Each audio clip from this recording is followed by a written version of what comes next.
سلطان فیروز شاہ تغلق کے بارے میں۔ محمد بن تغلق کے انتقال کے بعد اس کا چچا زاد بھائی فیروز شاہ تغلق تخت پر بیٹھا۔ یہ غیاث الدین تغلق کے چھوٹے بھائی ملک رجب کا بیٹا تھا۔ اس کی ماں کا نام بی بی نالا یا نائلہ تھا، جو ایک ہندو گھرانے سے تعلق رکھتی تھی۔ محمد بن تغلق نے 1351 سے 1388 تک دہلی سلطنت پر حکومت کی۔ جس وقت یہ تخت پر بیٹھا، اس وقت اسے بنگال، گجرات اور ورنگل سمیت کئی بغاوتوں کا سامنا کرنا پڑا۔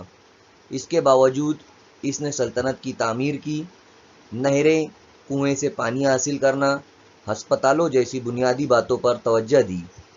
اس نے دہلی کے ارد گرد کئی شہروں کی بنیاد رکھی، جن میں جونپور، فیروز پور، حصار، فیروز آباد اور فتح آباد شامل تھا۔ اس نے دیوان خیرات نام سے ایک محکمہ بنایا، جس سے ضرورت مندوں کی ضرورتیں پوری کی جاتی۔ اس نے دہلی کے برہمنوں پر جزیہ ٹیکس لگایا۔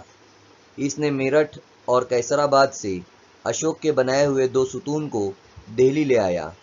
اس نے ہندو مذہبی کتابوں کا عربی اور فارسی میں ترجمہ کروایا۔ 1376 میں اس کے بڑے بیٹے فتح خان کا انتقال ہو گیا۔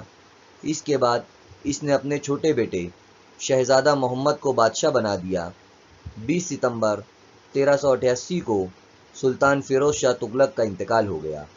یہ مختصر سی معلومات فیروز شاہ تغلق کے بارے میں تھی۔ اللہ حافظ۔